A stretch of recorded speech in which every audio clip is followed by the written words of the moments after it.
بسم الله الرحمن الرحيم.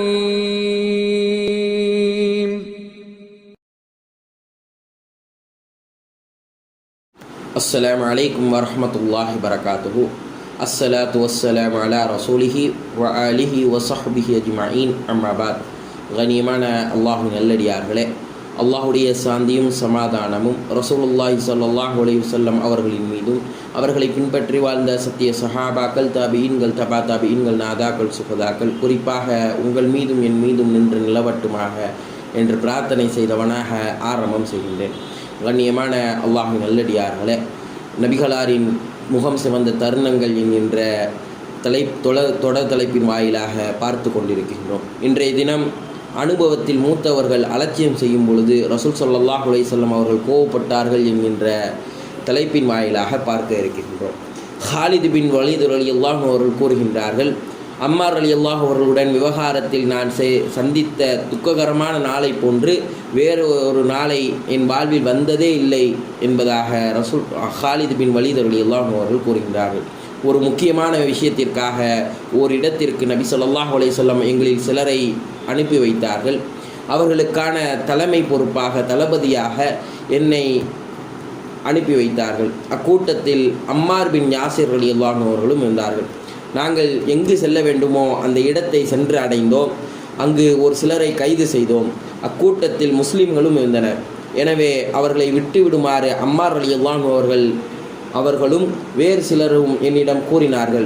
நான் கூறினேன், அல்லாஹ்வின் மீது ஆணையாக ஒருபோதும் நான் இவர்களை விட்டுவிட மாட்டேன். அல்லாஹ்வின் தூதர் ஸல்லல்லாஹு அலைஹி வஸல்லம் அவர்களிடம் பார்த்த பின்னர் தான் என்ன கூறுகின்றார்களோ அதை பார்ப்போம் என்பதாக நான் கூறிவிட்டேன். இதை கூறியவுடன், என் பதிலை கேட்டவுடன் அம்மார் பின் யாசிர் ரலியல்லாஹு அவர்கள் கோபமடைந்தார்கள். பின்னர் நான் ரசூல் ஸல்லல்லாஹு அலைஹி வஸல்லம் அவர்களிடம் வந்து விஷயத்தை கூறினேன். அம்மார் ரலியல்லாஹு அவர்களும் அனுமதி பெற்று அங்கு வந்தார்கள். அவர்கள் ரசூல் ஸல்லல்லாஹு அலைஹி வஸல்லம் அவர்களிடம் கூறினார்கள், அல்லாஹ்வின் தூதரே, ஹாலித் என்ன செய்தார் தெரியுமா, என்னென்னலாம் தெரியுமா செய்தார் என்பதாக கூறிவிட்டு இவ்வாறு நடந்து கொண்டார் என்பதாக நடந்து விவரித்தார்கள். நான் கூறினேன், அல்லாஹ்வின் தூதரே, இது உங்களுடைய சபையாக மட்டும் இல்லாமல் இருந்திருந்தால் சுமையாவின் மகன் அம்மார் என் மீது கோபப்பட்டிருக்க மாட்டார். உடனே இதை கூறியவுடன் அம்மார் ரலியல்லாஹு அவர்கள் ரசூல் ஸல்லல்லாஹு அலைஹி வஸல்லம் அவர்கள் கூறினார்கள், அம்மாரே, சற்று வெளியே அமருங்கள், வெளியே செல்லுங்கள் என்பதாக கூறினார்கள். உடனே அம்மார் ரலியல்லாஹு அவர்கள் வெளியே சென்றார்கள்.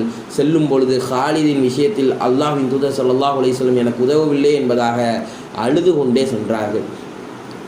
இதை பார்த்த ரசூல் ஸல்லல்லாஹு அலைஹி வஸல்லம் அவர்கள், அவருக்கு நீங்கள் பதில் கூறக்கூடாதா என்பதாக ஹாலித் பின் வலீத் ரலியல்லாஹு அவர்களிடம் கூறினார்கள். உடனே நான் கூறினேன், ஹாலித் பின் வலீத் ரலியல்லாஹு அவர்கள் கூறுகின்றார்கள், என்னை பொறுத்தவரை பதில் கூறும் அளவிற்கு அவர் முக்கியத்துவம் வாய்ந்தவர் அல்லர் என்பதாக நான் கூறினேன். அவ்வளவுதான். ரசூல் ஸல்லல்லாஹு அலைஹி வஸல்லம் அவர்கள் என் மீது மிகவும் கோபமடைந்தார்கள். எந்த அளவிற்கென்றால் அவர்களின் முகம் சிவந்தது என்பதாக ஹாலித் பின் வலீத் ரலியல்லாஹு அவர்கள் கூறுகின்றார்கள். ரசூல் ஸல்லல்லாஹு அலைஹி வஸல்லம் பேச ஆரம்பிக்கின்றார்கள், நிறுத்துங்கள் ஹாலித், போதும் ஹாலித். அம்மாரின் மீது யார் கோபப்படுகின்றாரோ அவர் மீது அல்லாஹ் கோபப்படுகின்றான். அம்மாரை யார் திட்டுகின்றாரோ அவரை அல்லாஹ் திட்டுகின்றான். அம்மாரை யார் கேவலப்படுத்துகின்றாரோ அவரை அல்லாஹ்வும் கேவலமாக பார்க்கின்றான் என்பதாக ரசூல் ஸல்லல்லாஹு அலைஹி வஸல்லம் அவர்கள் கூறினார்கள். இதை கேட்டவுடன் நான் நடுங்கி விட்டேன். உடனே வெளியேறினேன். அம்மார் ரலியல்லாஹு அவர்களை தேடத் தொடங்கினேன். இறுதியில் அவரை கண்டு கொண்டவுடன் அவரிடம் மன்னிப்பு கேட்டேன். அவரோ அல்லாஹ்விடம் என்னைக்காக தௌபா செய்தார்கள் என்பதாக ஹாலித் பின் வலீத் ரலியல்லாஹு அவர்கள் கூறினார்கள். கண்ணியமான அல்லாஹ்வின் நல்லடியார்களே, இஸ்லாத்தில் இந்த விஷயத்தை நாம் முதலில் பார்க்க வேண்டும்.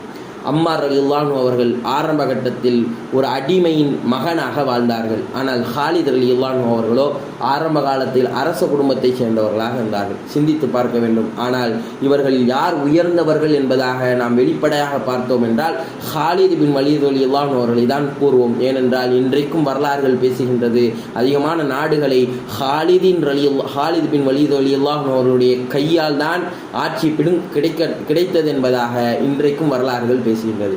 ஆனால் அம்மார் ரலியல்லாஹு அன்ஹு அவர்கள் செய்த தியாகம் என்ன தெரியுமா? அவர்கள் ரசூல் ஸல்லல்லாஹு அலைஹி வஸல்லம் அவர்கள் ஆரம்ப கட்டத்திலேயே அவர்களை ஏற்றுக்கொண்டார்கள். அவர்களை இஸ்லாத்தில் ஆரம்ப கட்டமாக அவர்கள் நுழைந்து கொண்டார்கள். இஸ்லாம் இந்த அளவிற்கு வேறொன்றும் என்று தெரியாத காலகட்டத்தில் அவர்கள் இஸ்லாத்தை ஏற்றுக்கொண்டார்கள். எந்த அளவிற்கு என்றால் அவர்களுடைய பொருளாதாரத்தின் ரீதியாகவும் அவர்களுடைய உயிர் தியாகங்களாலும் அவர்கள் இஸ்லாத்தில் அதிகமான பங்களிப்புகளை செய்திருக்கின்றார்கள். எந்த அளவிற்கு என்றால் அவர்களுடைய தாயும் தந்தையும் இஸ்லாத்தினுடைய முதல் உயிர் தியாகிகளாக இருக்கின்றார்கள். ஆனால் காலித் இப்னு வலீத் ரலியல்லாஹு அன்ஹு அவர்களோ அவர்கள் இஸ்லாத்தை எப்பொழுது ஏற்றார்கள்? மதீனாவினுடைய பொற்காலத்தில் ஏற்றார்கள். மக்காவின் வெற்றிக்கு பிறகு காலித் இப்னு வலீத் ரலியல்லாஹு அன்ஹு அவர்கள் ஏற்றார்கள். ஆதலால் தான் ரசூல் ஸல்லல்லாஹு அலைஹி வஸல்லம் அவர்கள் அம்மார் ரலியல்லாஹு அன்ஹு அவர்களுக்கு முன்னுரிமை கொடுத்தார்கள். காரணம், அவர்கள் இஸ்லாம் வேரூன்றுவதற்கு காலத்திற்கு முன்பாகவே அவர்கள் இந்த இஸ்லாத்திற்காக உழைத்தவர்கள். இதற்கு ஒரு உதாரணம், ஒரு நிறுவனத்தை எடுத்துக்கொள்ளலாம். அந்த நிறுவனம் மிகப்பெரிய வெற்றி அடைவதற்காக ஆரம்ப காலத்திலிருந்தே உழைத்தவர்களை நாம் எந்த அளவிற்கு அவர்களை நாம் நேசமாகவும் அவர்களுக்கு மரியாதையும் கொடுப்போம் என்பதற்கு இது மிகப்பெரிய உதாரணம். அவரை நாம் அந்த இடத்திலிருந்து வெளியேற்றினோம் என்றால் எந்த அளவிற்கு அந்த இடம் சீர்குலையும் என்பதற்கு மிகப்பெரிய உதாரணமாக இருக்கின்றது. அதே போன்றுதான் அம்மார் ரலியல்லாஹு அன்ஹு அவர்கள் அந்த இடத்திலே மிகவும் முக்கியத்துவம் வாய்ந்தவர்களாக இருந்தார்கள். காரணம், குர்ஆனில் அல்லாஹ் தஆலா கூறுகின்றான், முந்தியவர்களுக்கு முன்னுரிமை இருப்பதாக அல்லாஹ் தஆலா கூறி காட்டுகின்றான். சிந்தித்து பார்க்க வேண்டும். காலித் பின் வலீத் ரலியல்லாஹு அன்ஹு அவர்கள் அந்த இடத்திலே அவர்கள் என்னத்தான் மிகப்பெரிய உயர்ந்தவராக இருந்தாலும் அம்மார் ரலியல்லாஹு அன்ஹு அவர்கள் மிக தனிச்சிறப்புடையவர்களாக இருந்தார்கள். ரசூல் ஸல்லல்லாஹு அலைஹி வஸல்லம் அவர்கள் கூறினார்கள், அம்மாரினுடைய உடல் முழுவதும் ஈமான் ஓடிக்கொண்டிருக்கின்றது என்பதாக ரசூல் ஸல்லல்லாஹு அலைஹி வஸல்லம் அவர்கள் கூறி காட்டுகிறார்கள். சிந்தித்து பார்க்க வேண்டும். மூத்த நபர்களுக்கு இந்த இடத்திலே கண்ணியம் செய்வது, அவர்களை முன்னுரிமை கொடுப்பது மிக முக்கியத்துவம் என்பதற்கு இது மிகப்பெரிய எடுத்துக்காட்டாக இருக்கின்றது. உமர் ரலியல்லாஹு அன்ஹு அவர்களுடைய ஆட்சி காலத்தை எடுத்து பார்க்கலாம். உமர் ரலியல்லாஹு அன்ஹு அவர்களுடைய ஆட்சி காலத்தில் மூத்த சஹாபாக்களுக்கு உமர் ரலியல்லாஹு அன்ஹு அவர்கள் முன்னுரிமை கொடுத்து வைத்திருந்தார்கள். உமர் ரலியல்லாஹு அன்ஹு அவர்களுடைய மரண நேரத்தை கூட நாம் எடுத்து பார்க்கலாம். அவர்களுக்கு அடுத்தபடியாக கலீஃபாவை தேர்ந்தெடுக்கும் பொழுது மூத்த சஹாபாக்களையே அவர்கள் தேர்வு செய்தார்கள். அந்த குழுவிலிருந்து யாராவது நீங்கள் கலீஃபாவை தேர்ந்தெடுத்து கொள்ளுங்கள் என்பதாக உமர் ரலியல்லாஹு அன்ஹு அவர்கள் சொல்லிவிட்டு சென்றார்கள். சிந்தித்து பார்க்க வேண்டும். பல்வேறு விஷயங்கள், பல்வேறு நல்ல விஷயங்களை இஸ்லாம் நமக்கு சொல்லி தந்திருக்கின்றது. நாம் சிந்தித்து பார்க்கலாம். அபூபக்கர் ரலியல்லாஹு அன்ஹு அவர்களும் உமர் ரலியல்லாஹு அன்ஹு அவர்களுக்கும் ஒரு விஷயத்திலே கருத்து வேறுபாடு வருகின்றது. அந்த நேரத்திலே உமர் ரலியல்லாஹு அன்ஹு அவர்களிடம் அபூபக்கர் ரலியல்லாஹு அன்ஹு அவர்கள் சற்று கோபமாக நடந்து கொள்கின்றார்கள். இந்த விஷயம் ரசூல் ஸல்லல்லாஹு அலைஹி வஸல்லம் அவர்களுக்கு தெரிகின்றது. உமர் ரலியல்லாஹு அன்ஹு அவர்கள் சென்று சொல்கின்றார்கள். உமர் ரலியல்லாஹு அன்ஹு அவர்களை பார்த்தவுடன் உமர் ரலியல்லாஹு அன்ஹு அவர்களிடம் ரசூல் ஸல்லல்லாஹு அலைஹி வஸல்லம் கூறினார்கள், உமரே, அபூபக்கர் எப்படிப்பட்டவர் தெரியுமா? அவர்கள் ஆரம்ப காலத்திலிருந்தே என்னுடன் இருக்கின்றார்கள். எனக்காக அவர்கள் அனைத்தையும் தியாகம் செய்தார்கள். எந்த அளவிற்கென்றால் அவர்கள் எனக்காக அதிகமாக தியாகம் செய்தார்கள். பொருளாதாரத்தாலும் சரி, உடலாலும் சரி. எந்த அளவிற்கென்றால் அந்த காபிர்கள் மக்காவே என்னை புறக்கணித்த பொழுது, அனைவரும் என்னை பொய்யர் என்பதாக கூறிய பொழுது, என்னை உண்மை சொல்கின்றார் என்பதாக, சித்தீக் என்னை உண்மைப்படுத்தினார் என்பதாக உமர் ரலியல்லாஹு அன்ஹு அவர்களிடம் கூறிவிட்டு, எனக்காக நீங்கள் அபூபக்கரை மன்னிக்க மாட்டீர்களா என்பதாக கூறினார்கள். உடனே அபூபக்கர் ரலியல்லாஹு அன்ஹு அவர்கள் கூறினார்கள், யா ரசூலல்லாஹ், இந்த இடத்தில் நான் தான் தவறு செய்துவிட்டேன், என்னை தான் நீங்கள் மன்னிக்க வேண்டும், என்னைத்தான் உமர் மன்னிக்க வேண்டும் என்பதாக அபூபக்கர் ரலியல்லாஹு அன்ஹு அவர்கள் கூறினார்கள். சிந்தித்து பார்க்க வேண்டும். எந்த அளவிற்கு முன்னால் உள்ளவர்களுக்கு முன்னுரிமை கொடுத்தார்கள் என்பதற்கு இது மிகப்பெரிய எடுத்துக்காட்டாக இருக்கின்றது. ஒரு உரை உமர் ரலியல்லாஹு அன்ஹு அவர்களுடைய ஆட்சி காலம். ஆட்சியிலே பிலால் ரலியல்லாஹு அன்ஹு அவர்களும் அபூ சுஃபியான் ரலியல்லாஹு அன்ஹு அவர்களும் தனித்தனியாக உமர் ரலியல்லாஹு அன்ஹு அவர்களை பார்ப்பதற்காக வந்திருக்கின்றார்கள். பிலால் ரலியல்லாஹு அன்ஹு அவர்களுக்கு முதலில் அனுமதி கொடுக்கப்படுகின்றது. அனுமதி கொடுக்கப்பட்டால் பிலால் ரலியல்லாஹு அன்ஹு அவர்கள் முன்னால் செல்கின்றார்கள். வெளியே அபூ சுஃபியான் ரலியல்லாஹு அன்ஹு அவர்களும் அவர்களுடைய சஹாக்களும் இருக்கின்றார்கள். இதை பார்த்த அந்த அபூ சுஃபியான் ரலியல்லாஹு அன்ஹு அவர்களுடைய தோழர்கள் கேட்கின்றார்கள், என்ன அபூ சுஃபியான் நடக்குகின்றது?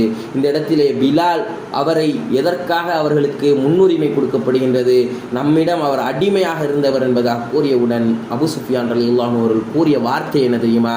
இன்றைக்கும் வரலாறுகளில் பொன்னெழுத்துக்களால் பொறிக்கப்பட வேண்டிய வார்த்தை. அவர்கள் கூறிய வார்த்தை என்ன தெரியுமா? பிலால் எப்படிப்பட்டவர் தெரியுமா? நாமெல்லாம் அவரை கொடுமை செய்த பொழுது அஹதுன் அஹத், அல்லாஹ் ஒருவனே என்பதாக உறுதியுடன் நின்றார்கள். ஆரம்ப காலத்தில் இஸ்லாத்திற்குள் நுழைந்தார்கள். ஆகையினால் அவர்களுக்கு இந்த இடத்திலே முன்னுரிமை கொடுக்கப்படுகின்றது.